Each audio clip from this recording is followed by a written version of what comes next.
Hello and welcome to From Milwaukee to the World, Study Abroad Opportunities at UWM. My name is Yomari Castellano and I am a Study Abroad Coordinator in the Center for International Education. My name is Sue Conway and I'm a Study Abroad Administrator in the Center for International Education. Thank you for that. Let's go ahead and get started.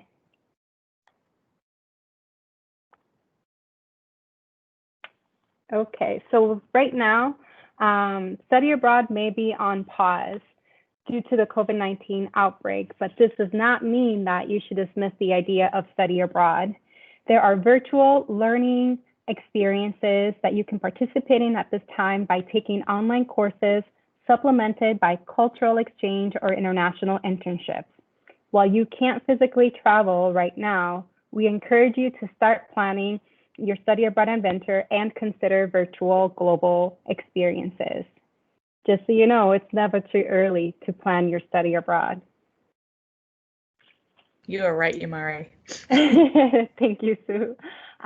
Here on the screen, you'll see our mission statement.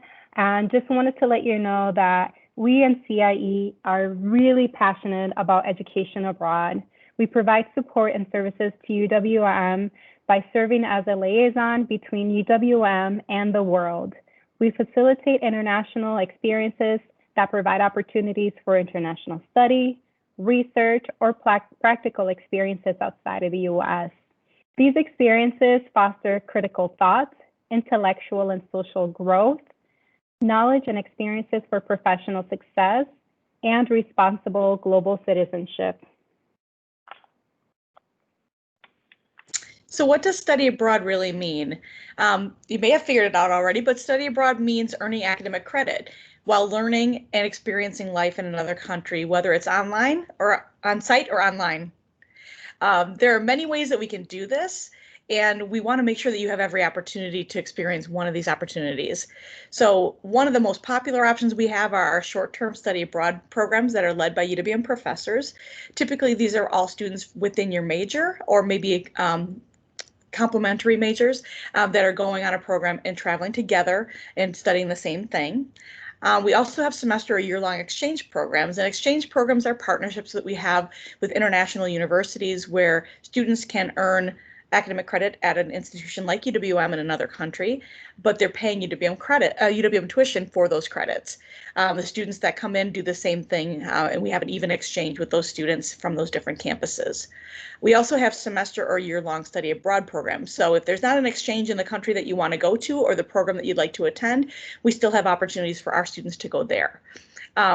We have short-term independent study abroads as well. So if you find your own program, something that's not sponsored by UWM, we want to make sure that you still have the opportunity to do that as long as it is an accredited program. We also help students do internships abroad. These can be paid or unpaid internships, but there's a lot of opportunities to get some work experience while you're abroad. And then, of course, as Yomari mentioned, we have virtual internship experiences and study abroad experiences. That can be a really great fit when you're not able to travel. And actually, even once you travel, these can be a great opportunity for building your resume, even when travel resumes. Yeah, I just wanted to add one more thing about virtual experiences is that let's be real, right? You know, once we get past COVID-19, our world is not going to go back to what you call like normal. Things are going to look different. We're becoming a more digital, globalized world. And so what better way for you to prepare for a future job than by having a virtual study and international experience with an internship? So there's a win-win all the way around, whether you do virtual experiences and also on-site. So, you know, don't limit yourselves. Don't limit yourself at all.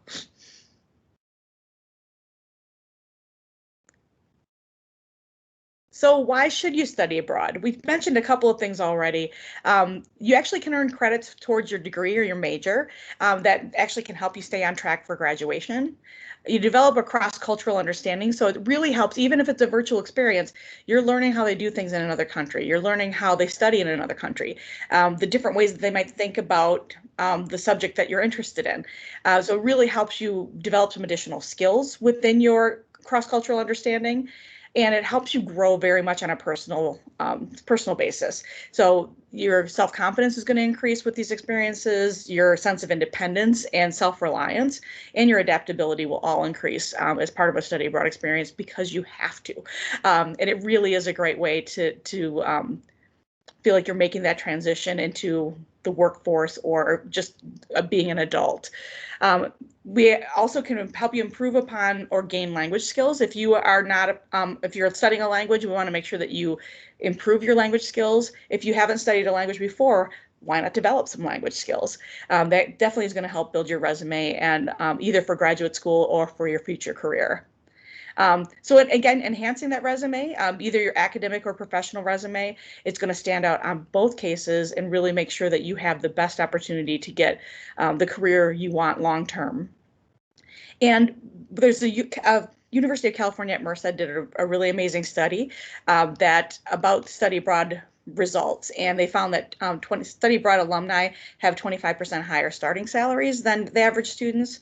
They found that 90% of their study abroad alumni were accepted into their first or second choice of graduate school, and that 97% of their students that studied abroad found a job within 12 months of graduation, as opposed to 49% of the rest of the population. So really some very specific and calculable results that the students who studied abroad could really claim.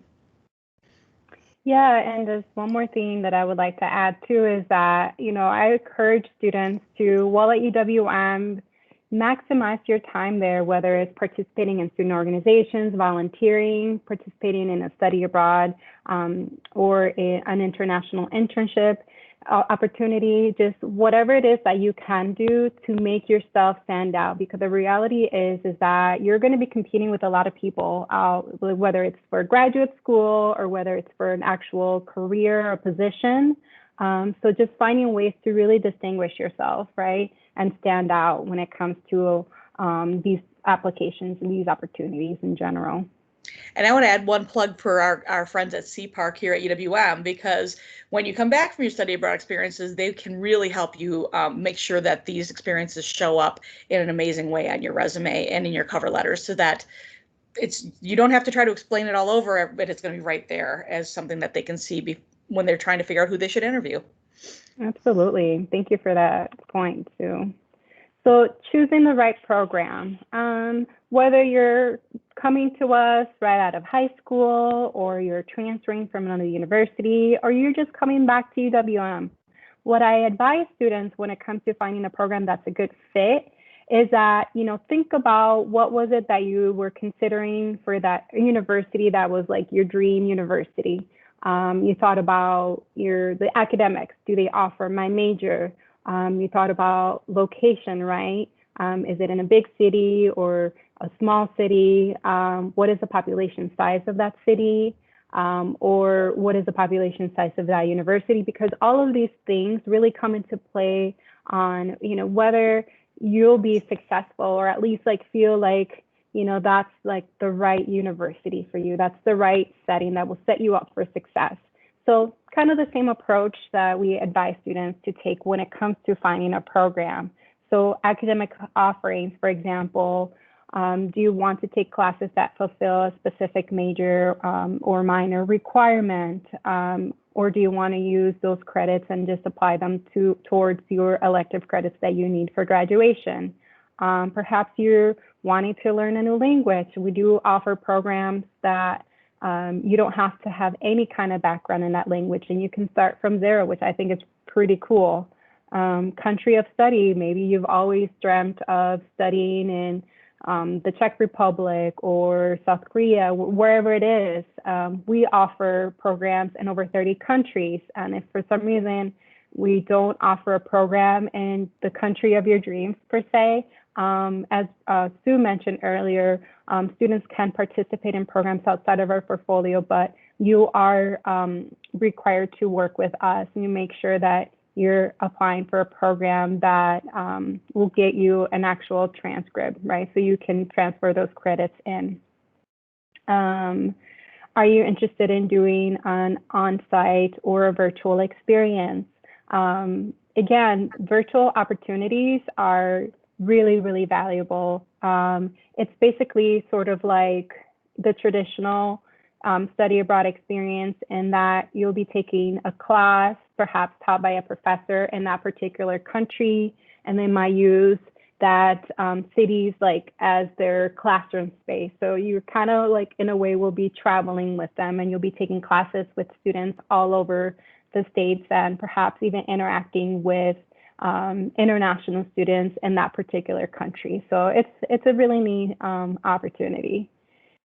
The location of the program, whether it's city or rural, I mean, you take a pick, and as well as campus size. Language abilities necessary.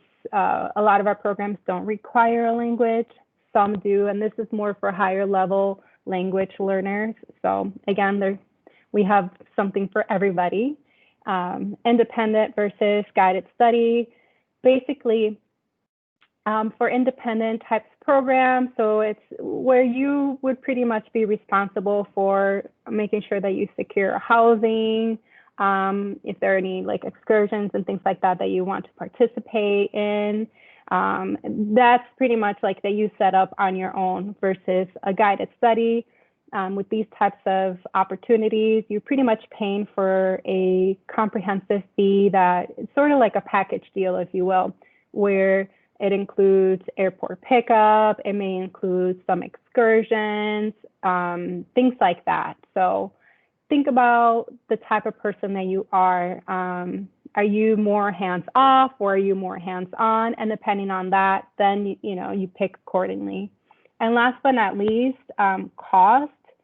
So placing a price tag on study abroad programs can be counterproductive, to be honest with you, just because different prices depend on location, and it may depend on whether the price includes your housing, whether the price includes meals, excursions, etc.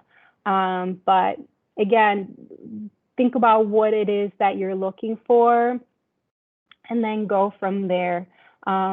Knowing that, for example, like virtual opportunities are definitely a little bit more cost effective because you're not paying for your airfare, you're not paying for housing, you're not paying for meals, etc. So those tend to be obviously a little bit more cost effective, as well as our exchange programs where you pretty much study at one of our partner universities, you pay UW tuition based on residency here, and then room and board there. And that is generally more for the independent type of student. So I would say some exchange programs tend to be a little bit more popular. I think it's because students see the price tag and think, oh, well, that's the cheapest, but it might not necessarily be the best fit for you. So I would encourage you to talk to a study abroad coordinator for more information on that. And we can also help you really select a program that is the best fit for you. And also, planning early definitely helps figuring out the cost of your program and how you will finance it. And when can students study abroad? That really just depends. So for the on-site programs, we generally ask that students at least spend a year at UWM, and then they can go ahead and go on an actual on-site study abroad program. But the neat thing about virtual opportunities, whether study or internship, is that you can pretty much participate in these programs at any point. So I think that's awesome. Are there any exceptions? And again, we're referring to our on-site programs. And I would say yes, definitely connect with us. We've worked with students who are incoming freshmen who are well-traveled and have asked for exemptions on on-site study abroad opportunities, and we've definitely taken those into consideration. So connect with us. And then also, depending on the degree program, some students have a limit in terms of when they can study abroad. We list an example of the nursing majors who they can't study abroad once they're doing their clinical rotations in hospitals. So they tend to study abroad as sophomores or during winter and summer breaks. So And last but not least, will study abroad delay graduation? And the answer is no. We encourage students to plan early. Again, this has kind of been a recurring theme here about planning early. Work with your academic advisor to come up with a plan on when indeed does study abroad best fit into your schedule. Financing study abroad. So financing is definitely a huge concern that students have, maybe a perceived barrier. Know that international study is not necessarily more expensive than studying at UW. You can use financial aid to pay for your program. There are grants and scholarships that are available and may be used for study abroad.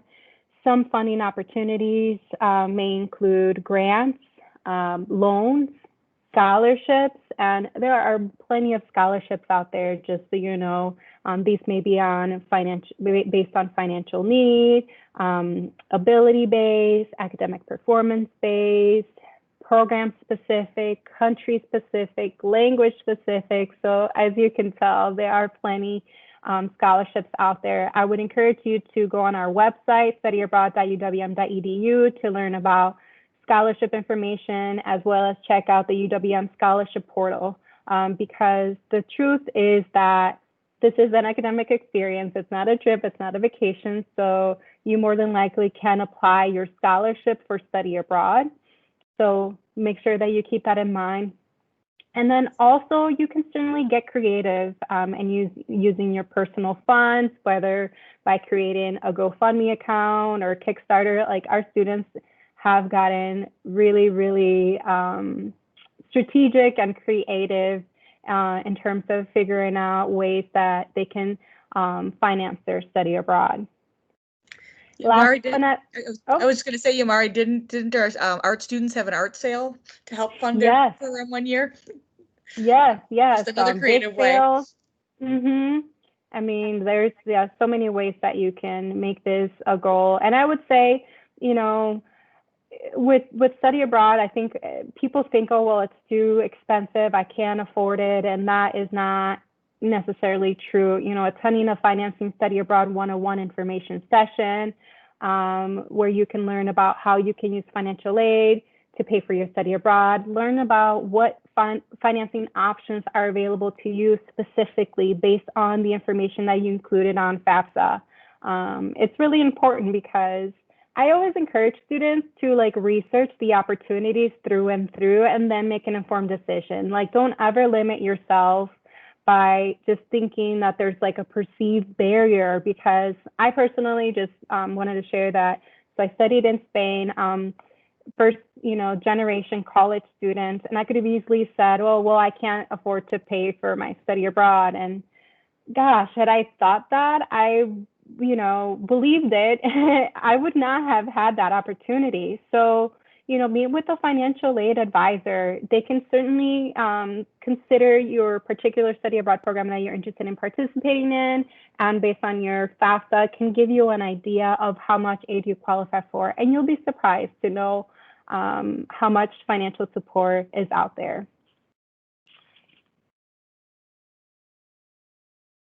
So how can you get started? We've mentioned this a couple of times. It's important to plan early, to get started early.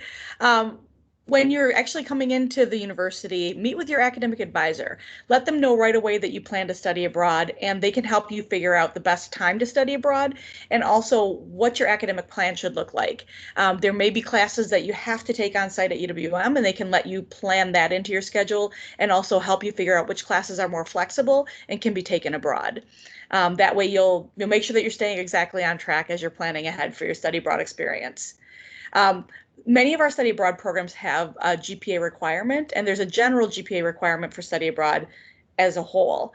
So the higher you keep your GPA, the easier you're going to have a chance of picking any program and knowing that you're going to be able to be considered for every program that's in our portfolio. So make sure that you're keeping those grade points high. Also, if there's any scholarships that are grade-based for study abroad, having a higher GPA is going to give you much more opportunity for getting a scholarship as well. So Next thing you want to do is explore your study abroad options. Our website is studyabroad.uwm.edu, and you can find out a ton of different opportunities that are available there and figure out which ones are going to be the best fit for you. You can do some comparison of the cost. You can do some comparison of the programs and what's included in the program, and we can help you guide you through that process as well. Which is a really great segue to the next one, which is scheduling a virtual study abroad advising appointment with our team. If you email overseas@uwm.edu or call our number at 414-229-4846, we can set up an appointment for you. We do virtual walk-in advising from 12 to 2 on Monday through Friday, but we can also set up an appointment at a different time if that time does not work for you. We have our virtual Financing Study Abroad 101 information sessions that Yamari mentioned already. That is a great opportunity to figure out how financial aid is going to work, how much aid you may have available for you, and what other additional funds you may need for your study abroad experience. With the scholarships that we mentioned, a lot of scholarships will have early deadlines, so you want to make sure that you're not missing out on an opportunity for some really great funds that are available for you just because you're applied too late. So the earlier the better to get started with the scholarships. Making sure that you don't miss any of those deadlines and have the best opportunity to get those funds is a great idea.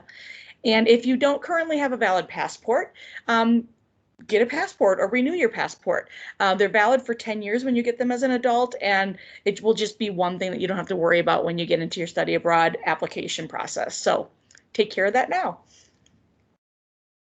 And we leave you with 2 questions. Why not you? Why not now? There's so many options out there, so we encourage you to explore the possibilities and let us help you find a program that's a good fit for you. I'm sure there's one out there. So let's stay in touch. Don't forget about us. We are located in Garland Hall, room 138, when we're in our physical building. We also are available virtually 8 to 4:30 Monday through Friday. The website is studyabroad.uwm.edu. You can reach us by email at overseas@uwm.edu. And you can reach us by phone at 414-229-4846. Currently, our in-person office hours are Mondays and Thursdays from 10 a.m. until 2 p.m., but we are available by phone or email 8 a.m. to 4:30 p.m. So you can really reach out to us at just about any time. As I mentioned already, the Study Abroad virtual walk-in advising happens Monday through Friday, 12 to 2, but we can also set an appointment that's at a different time if that works better for you. We also have a pretty active presence on social media, so please connect with us with our social media platforms, Instagram, Facebook, and Twitter. We have information there, and we do a ton of different events that can help you plan ahead for study abroad, but also just kind of be a little bit more informed or engaged in with international students or international issues. Great. Well, thank you so much for joining us, and we look forward to working with you soon. We hope to help you study abroad. Mm-hmm.